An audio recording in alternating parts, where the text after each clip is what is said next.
good industry contacts. I can probably still continue to get work. And so far, I have. Yeah. I like, in no way do I believe that's permanent. At every point in time in this entire fiasco, I fully expect tomorrow and for the rest of my life, I will never get an email again and no project that you are taking on entirely and that you have selected to do. So, whereas if you're, kind of in an office job and somebody, hands you something down the line and they're like, do this thing. Even, let's say, if I was working at Weta, for instance, an amazing prop shop, or, Stan Winston or some such, and they said, we need you to make this gun. And if I didn't like that design, I'd still be building props, but I wouldn't have quite as much investment in it because it wasn't something I wanted to do myself. Right. It's also a reason I'm not really keen on 3D printing, because I feel like that's just me. I'm always interested in what I'm doing. And even if it's something that I've been working on for 14 hours a day, for 2 weeks straight, it's still something I chose to do. And at the end of it, I'll be happier because of it, because I know that it's something I really wanted to create. Yeah. Would you recommend it? I mean, you already have once. God, no. No, I actually, I had a panel, where did I, oh, it was with you. We were doing your Propcast thing. Right. And I stand by this. I think that in order to do this as a full-time job, you need to have a level of work ethic that most people would consider to be manic and unhealthy. Yeah. And I believe that with any sort of artistic full-time career, because I know a lot of artists, and I know a lot of artists really like their free time. Because I think what we do, right, when you're a full-time artist, when you're doing this kind of thing, you don't see it as work necessarily, right? It's a thing you enjoy doing, so it's parallel to leisure. It might not always be leisure, but it's similar, right? So when you're working and it's something you don't want to do, it's really easy for you to find a different leisure activity to take its place. So a lot of people end up spending all of their time with other leisure activities. They go, well, I really need to paint this axe or do this armor or sand this helmet, and the sanding and the painting and the tedious stuff falls behind you. You go, I'm just going to play a video game. And it's really easy to slip into that. Yeah. My brain just died. It was really hot out in the parade today. When I figured out it was that it was the right thing for me to do for a living, and also too, like, even if you may be really, really, really good at something, and some of the people we know who are prop and costume makers who are better than us, don't do it for a living. Thank God. Yeah. Is Eric German here? Yeah. Him. Yeah. That guy, right? Yeah. Because because if that guy goes pro, then we're screwed. But that's fine. Which is why we're both trying to hire him. Yeah. So, but anyway, you don't have to do it for a living. But for me, it wasn't even a choice. When I quit my job, people are like, "That must have been a hard decision." I was like, "Not really." I was like, "Britt, my wife, Britt, I'm gonna do this now, okay?" And she was like, "You should have done it 6 months ago." I got the same thing. Cool.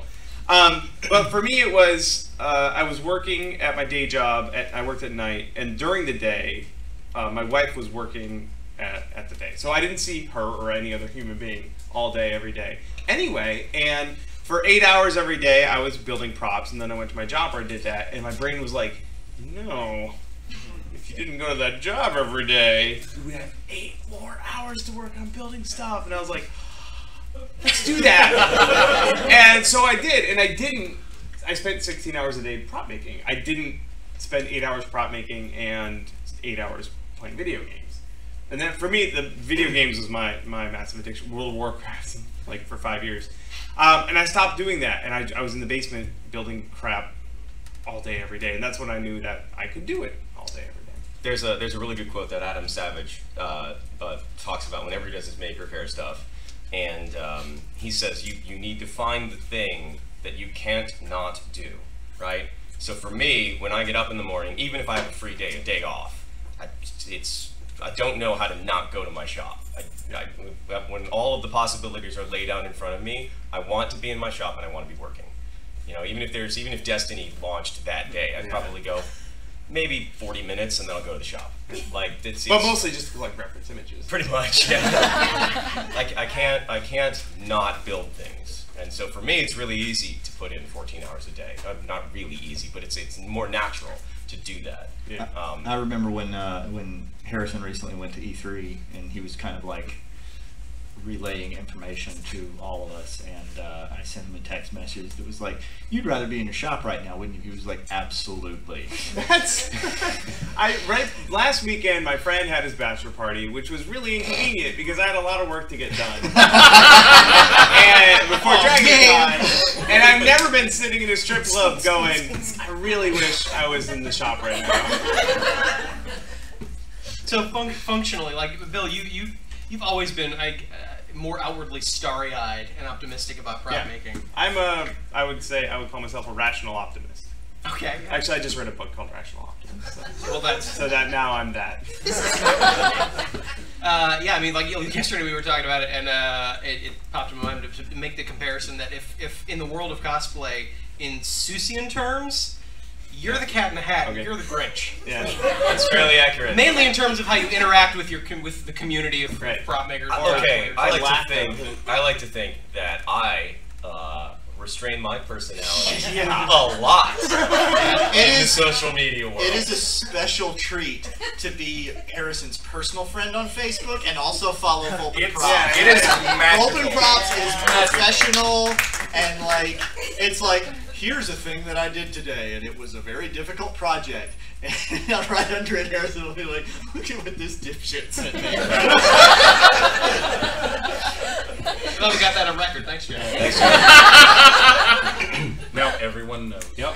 Look, everybody complains about their job. Yeah. Oh, yeah. And since my clients are everyone on the internet, who would effectively be my bosses, right. I don't complain to my boss. I've only ever seen you complain about the ones that are like, I've got $12 and a week until like a party I gotta go to. What can I get for that? You can get fucked. And even what's funny though is even though I'm very outwardly optimistic, like everyone just gets frustrated with everything anyway, especially when you do get inundated with just myriads of soul-crushing, desperate emails from people wanting stuff. For a long time, I was in the shop by myself every day, in which I called Harrison. I was like, "Don't you ever just get like cabin fever or just starve for human attention?" And he's like, "Of course not. I got so much work done. There's no one here to bother me." And it's like, "You are a robot." I really also got Louis though. Yeah, that's true. I need a dog.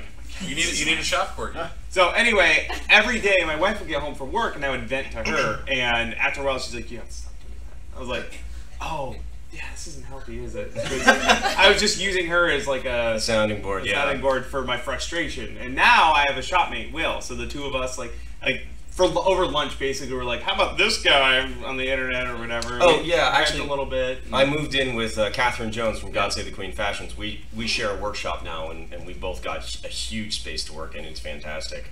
And having Kathy to kind of, when I get a bad email and I'm like, yeah. It's really nice to have that because there's somebody else I can, when I come home, I don't have to go, all right, here's the list of things that sucked. Yeah. But the flip side of that... I do keep a list. The flip side of that, though, is I'm like a kid who came home from school with the thing to put on the fridge because I'm like, "Britt, look what I made!" Okay, I got a question. How critical is Britt when you bring something in, you're like, "What do you think of this?" Will she just flat out go, "No"? No, Britt is definitely the. She's you. The happy She's mom. your. Yeah, That's okay. wonderful. Honey. She's also like, "Our cats aren't that fat. They're just healthy eaters."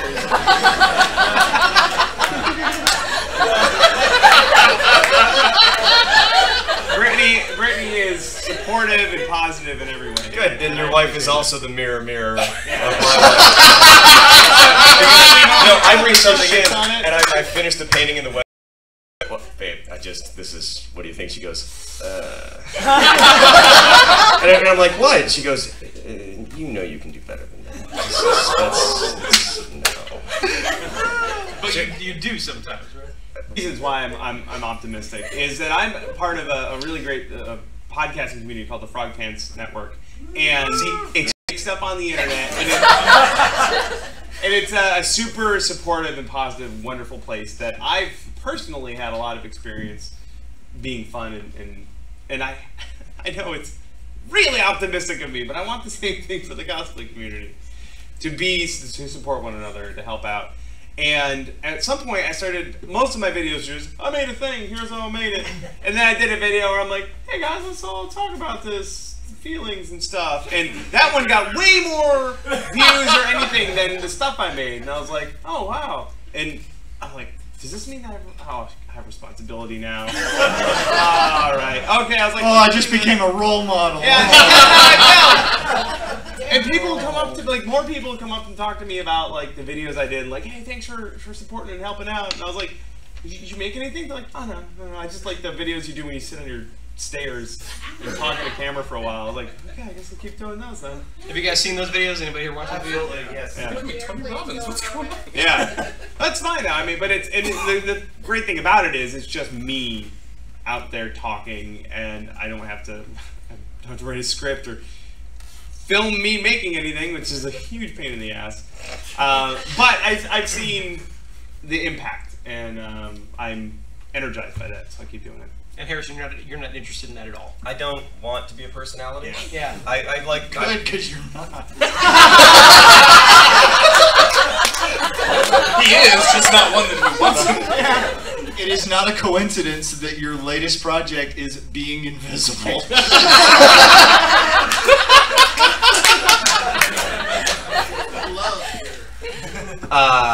We had a chat about this too. I was talking about how I really want to be more of a presence, more of a what's the word? Personality, more content driven, more of a content guy. And Harrison is very much the craftsman type guy, artisan. I want my work to be known. Yeah. And if people know my name as a byproduct of that, that's great. Yeah. But I'm more interested in people recognizing the work, the process that goes into it, people learning from how I build things. Mm-hmm.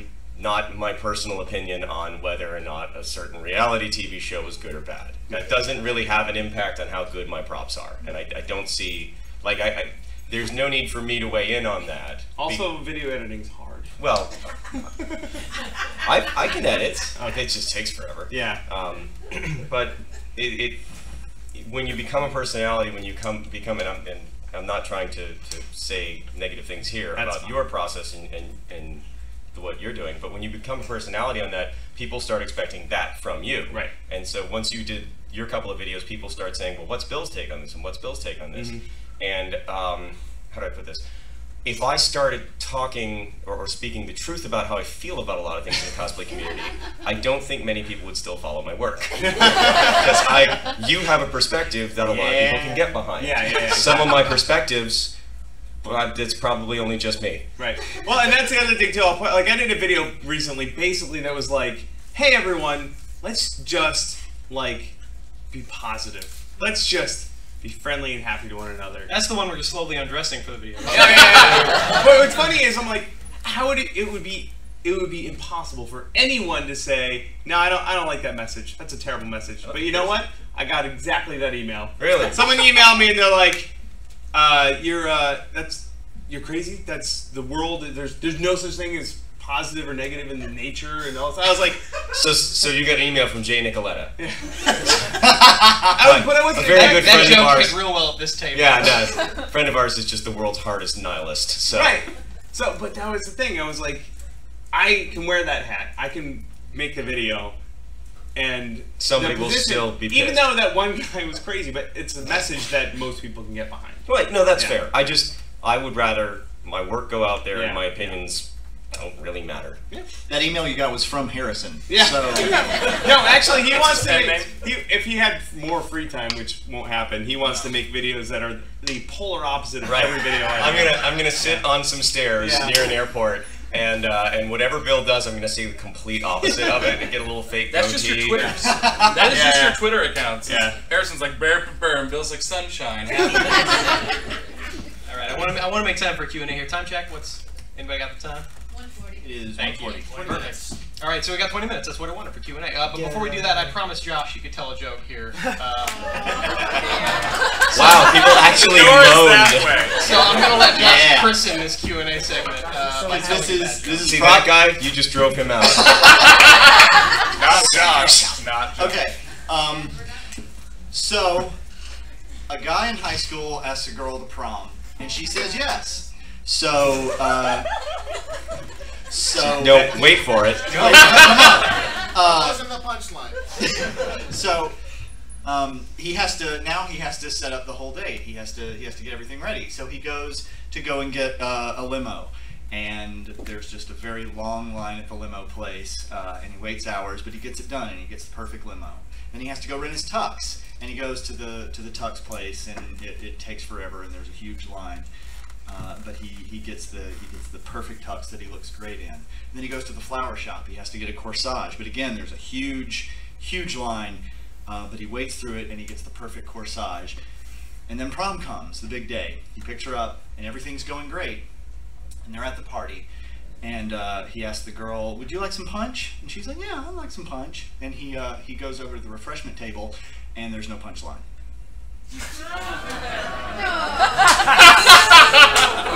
You broke Brittany. Send all complaints to Joshua Sibley podcast at jumpkickpunch.com. That is the reaction I wanted. All right, now we're going to open it up to Q&A. And I'm the one with no personality. I sent that joke to Brandon via text message, taking as long as possible with every message. And his first response after I sent him the last line was in all caps, "Fuck you!" Winner. Yeah, so if you want to switch on the mic, we'll start the Q&A. And Eric, if you'll flip up and open that camera so we can get the different angle and start recording. Woo. Have at it. How does it work? Oh, now you missed the angle. These can be questions for Is it Bill and Harrison. facing These can be that way? questions about Jump Kick Punch. These can be pretty much anything you guys want to ask. If you want to talk to the person, yes, Cody. We have a microphone. We don't have a wireless. Walking on a exercise. We're not walking to you. It's really Spider-Man. Hi, Cody. Hey, Cody. Question for the entire panel. Yes. Ostensibly also extending to Harrison, Bill, and possibly Eric. What's the thing you're most proud of overall? I have a lot of really cool friends. I'm proud of them.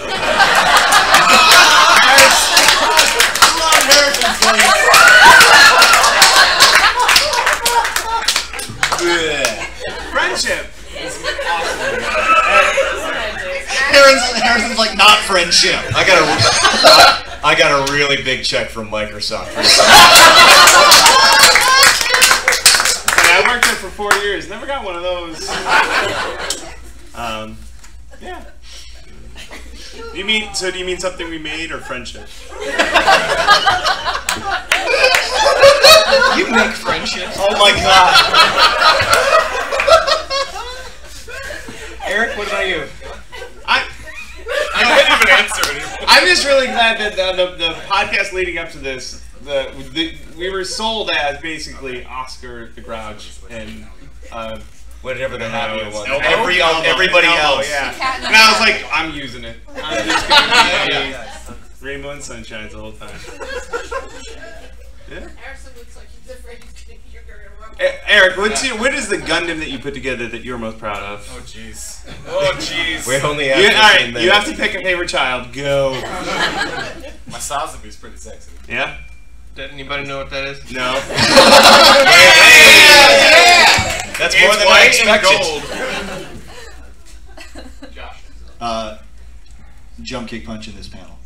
Are we just gonna throw up this entire thing? That joke I just told was the thing I'm most proud of. Well, I'm not gonna.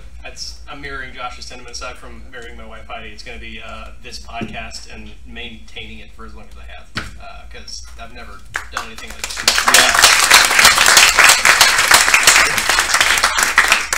Yeah, it's something I started just because I needed an excuse to hang out with my friends on a regular basis, and it turned into something that's actually a huge part of my life now. So. I mean, I moved for it. Did you move here Just for this? Just pretend I did. Yeah, it's potentially flattering.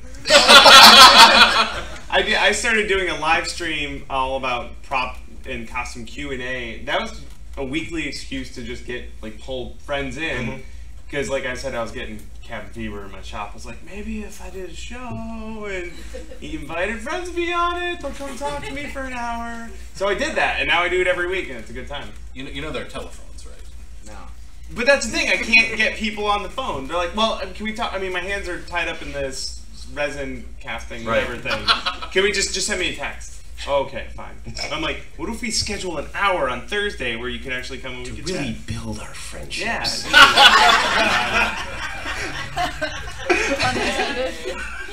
So do you use like Bondo for that, or Did you make friends out of Bondo? Yeah. Well, Bondo friends. Get into a robot eventually. Yeah. Next question. Hey boys. Hi. Hi. I'm gonna do this. Hobbit. This is probably more for Harrison and Bill, but whoever has they run a business on their own. I was wondering how much time and how much energy do you put into the administrative side of your business? A lot more than I thought I would have to. As little as possible. That's something that in the last, I don't know, 6 to 8 months I've been putting a lot more effort into. Because I realized quickly when I started doing this for a living that if I stop building things, I stop making money. And I haven't had a vacation since I moved 4 years ago, so hey. At some point I would love to take a vacation, and I just can't, because as soon as I stop making money. So I start putting a lot more effort into the business and making the business a machine that generates income, so that I can take like 3 days off. And go to DragonCon. Go to DragonCon, yeah. This is work. I've actually, mine's kind of gone in stages, and recently when I moved into the new studio, that opened up a world of stuff that I had no idea about. So initially, business license, state tax prep, getting all my bank accounts sorted, quarterly taxes, hiring an accountant, all of that stuff. That was my first few years. Setting up a website, making sure I had an automated store, doing customer service emails. I figured out a really good way to streamline a lot of my my commission inquiry emails now. So What he means is delete a lot of them. Right, yeah. Everybody, do you have a keyword algorithm or what? No, I just stopped checking the email. Yeah. It's really, really convenient. Whenever anybody sends a commission request to my website, they get an automated reply that says, "Hey, I've got your request. I read everything I get. I'm very busy, and I may not be able to reply to everybody who inquires. However, if your project is something I can take on, you'll hear back from me in about 2 or 3 days." So if somebody sends me an email and it's a project I can take on, they'll get a response from me personally. If not, they'll get the automated one and they'll at least know that I read it. And I do read all of them, so there is that. Right. But now I have OSHA regulations, fire code, I have state tax, I've got building permits, I have... How many rounds did your paint booth go through? It's not done yet. The paint booth was a heck of a project, and I thought doing it, like building it myself, would save money. It has, but since it's not a sort of off-the-shelf kit, I've had to have people come in and inspect it. I had to hire Syntest, which is a company that does fire suppression systems, come in and verify that it was properly wired, properly grounded, shielded. My fire extinguishers were the proper size. They have to come in and check them every 6 months, or I lose my business license. So there's a lot of that kind of stuff. In your basement, you can set anything on fire. Oh yeah, public space. If you want to make a paint booth in your house, plywood, screw it, all day long. It's great. Put a fire extinguisher next to it, and you're good. Oh, do you know how we used to have a spare bathroom? Mine's 14 gauge galvanized steel. It weighs probably 1,200 pounds and costs more than my car. So yeah, good times. Mine's an Expedit shelf with a fan. Yeah, I have what I call the Dexter kill room in my basement. That's what happens when you're a nice guy. So all that frustration has to go somewhere.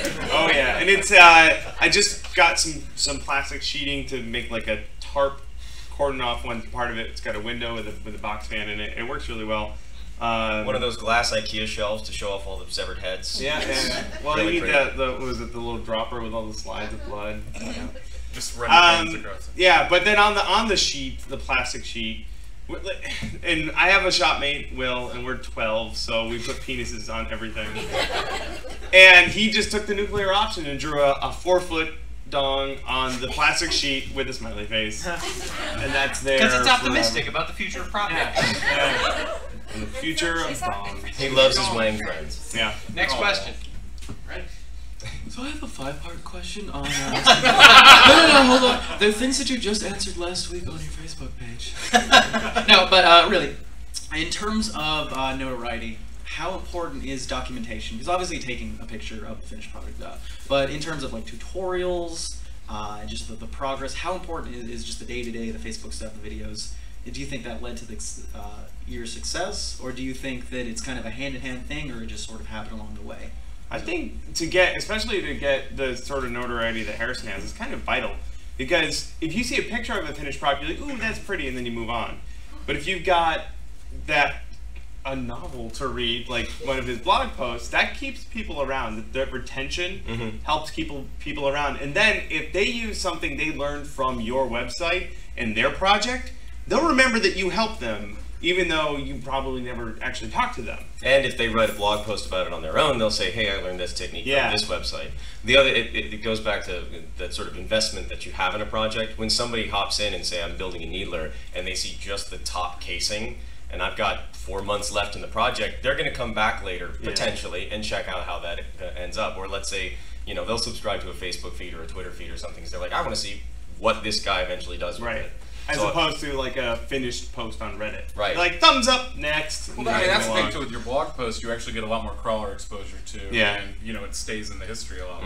Yeah. Well, a thing that helped your notoriety, Harrison, is that you were one of the first people that were doing video game props. Like, I got in at this kind of like right at the forefront of the wave. When I started in 07, 08, most of the RPF was doing, Star Wars and Star Trek stuff, movie-based things. There weren't a lot of people making video game props. So, again, Eric Jarman's a lot better than both of us. Yeah. But way late to the game, buddy. Sorry. Too late. Sorry, man. I love how he shakes his head as he's wearing a flawless circlet that he made himself. Right. All right, we're gonna go to the next question. We're a little pressed for time now. All right. Hi, yes. Hi, Ricky. The story of you losing the feeling in your fingers actually made me think of something. Since you guys went pro, has there been an instant missions you worked on that physically hurt you additionally? I'm glad the question wasn't, do you have disability insurance? Because the answer is no. Yes, I do. You do? Yeah, I gotta get on that. That's another thing for my work, for my shop. I have to carry $250,000 of insurance for anybody who gets injured in there. Yeah, that's rough. So if you come in and you get hurt, I will push you in the street and say I haven't hurt myself too bad recently, but I was finishing up stuff for DragonCon and I nicked my finger on a belt sander, and instead of going, I went, good, punched myself in the face. You're fine without an insurance bill. You don't need insurance. Which hurt way more than my finger. I was just, whenever I'm in Harrison's house, my hands are in my pockets the entire time, and I walk as far away from things as possible. It's a good policy. I've got two. I've managed to skirt bad injuries extensively, actually, which I'm very happy for. I did light my hair on fire when I was working on the Jeep. When I was welding the Jeep, one of the little spark embers went boop right in the mohawk, and I just felt like, and then it was just smoke. I'm like patting my head down, and I had to go into the bathroom, but luckily there's no bald spot or charring. So I did light my hair on fire, which is actually the third time I've done that in my life. And DragonCon, this is a funnier one, but DragonCon I think it was 4 years ago. What's funny to me, I was working on a set of armor for Catherine Jones. She has a Claire from Kraemer, and I was doing all of these pieces, all vacuum formed, and she has greaves that go around her calves. And in order to get the edge flush on that, I take them and I've got a stop block on my bandsaw, and I just rip the whole side of it down on the bandsaw. And it was 3 in the morning, it's a couple weeks out from DragonCon, but those are the kind of hours I keep. And I'm holding the piece like this, and I went straight across, and the way I was holding it with my fingers like this, it actually just shaved the fingernail off it went this way across my middle finger and just took the fingernail straight off, but just the nail. And I just went, and it was gone, and it was just blood under there. I'm like, go to bed, go to bed. Not working anymore, I should not be out here. Yeah. All right, next question. Hi, so this is mostly for Harrison and Bill. I've been following you guys for a really long time, and you've been really inspirational, and part of the reason why I got into visual effects for film, and so I do a lot of digital stuff, but this year is the first time that I've actually tried to make a prop, like with legitimate things, and I actually made the rifle from Nausicaa because of your blog post. Hooray. Your blog post saved me. Yeah. I mean, I did some things differently, but I just want to let you guys know that those blog posts help a lot, and your progress all the prop makers. I follow everybody. I want to know the write-ups. Now I understand like how Bondo works, how Citra works, how styrene works, the difference between the materials. You're qualified to work in an auto body shop now. Yeah. Like I go to Home Depot and they're like, "What's Bondo?" And I'm like, "How come I know what it is? You don't." But my question really is, in visual effects, there's a difference between working in a studio and working freelance, and that's kind of where you work at home, and now you're in a studio. Do you find there's a really big difference between like separating home and work, or kind of being at home and working? I really want to move into a shop soon. Mostly because the basement's very short, and it's not a problem for me, but my shopmate and my wife are really tall people. No, but also, I want a bigger separation between work life and home life, mostly because I want a home life, and I don't have one right now. It's just wake up, shop time all day. It was a difficult transition for me at first because I think we bought some furniture from IKEA, or I had some stupid little thing to do, and it's like there was a piece of hardware left out, or I had to build a little wedge thing for a hinge. Now, this was a week after I moved everything to my studio, and I didn't even have a toolbox at the house. I went, I'll just go out to the bandsaw. Oh, and then literally my first thought was, just buy another bandsaw. Well, we need a house bandsaw. Yeah, right. But having that separation has been really good for me because I don't, the house doesn't smell like laser cutting fumes, and I don't have molds curing on the dining room table. And that's the best place for it. Well, like when in particularly bad humid times in Atlanta, I would paint things in the garage with the door open and then hang them from the shower curtain so that they would be in a cooler, less humid space for the paint to cure faster. It doesn't work like that. No, I don't do that. Yeah. So not having to like worry about knocking silicone onto the floor or something is really nice. And has it helped your work ethic mostly too, or is it about the same?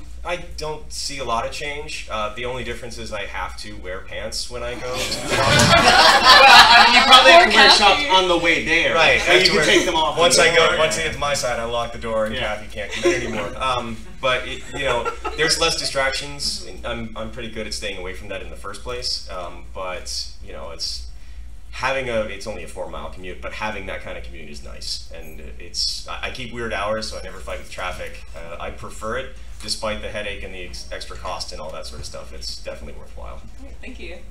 Last question. You could probably also feel better about having people there instead of inviting people over to your house. Yeah, having clients over is really nice because it's like, here is my studio. Yeah, and not my creepy murder. And I don't have to with a giant dick on it. With a giant penis on it. Well, Harrison, why don't you have a giant dick on the wall of I'm your glad shop? you continued that sentence.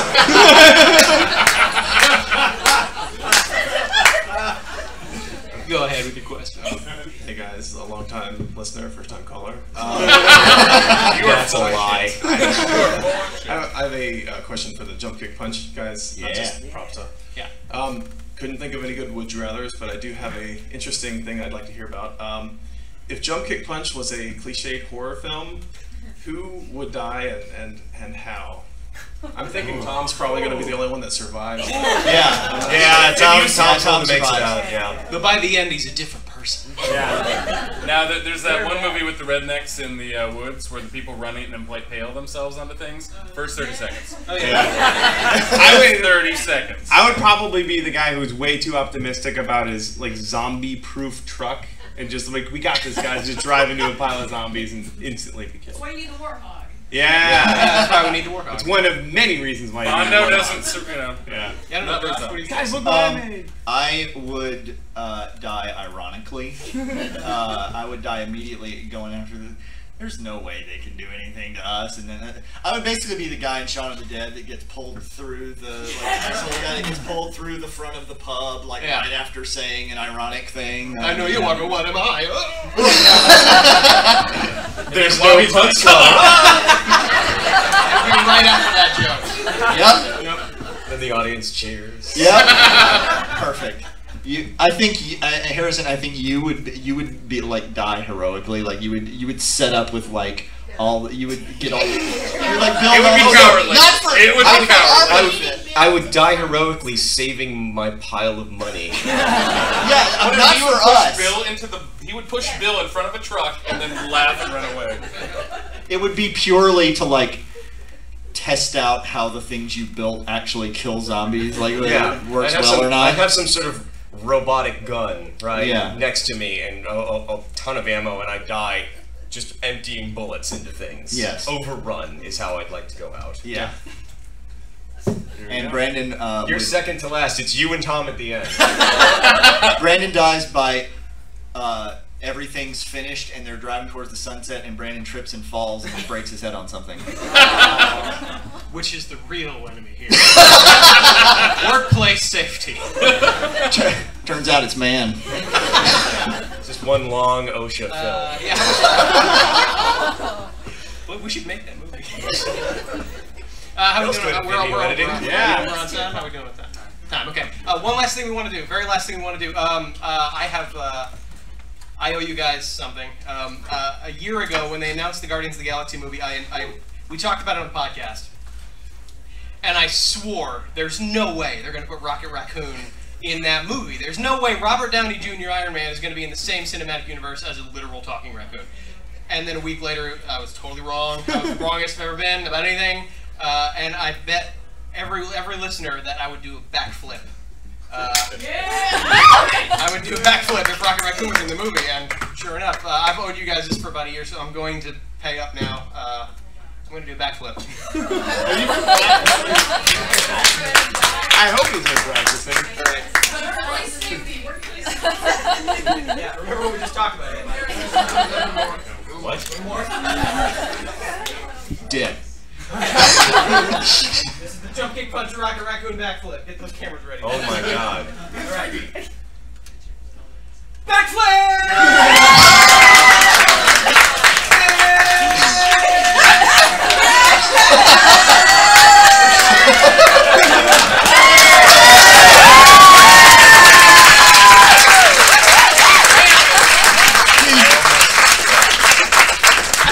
Cut the video feed, right? There was no video of that. Thanks for coming, everybody. Thank you for coming to Jump Kick. Thank you.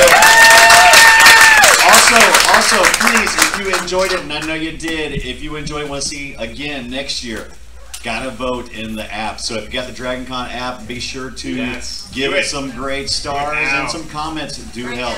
Thanks, Do it right everybody. now. Thank you You'll so forget. much. Don't forget. Thank you, Brian and Nicole. Thank you, Todd. You guys are awesome. Woo!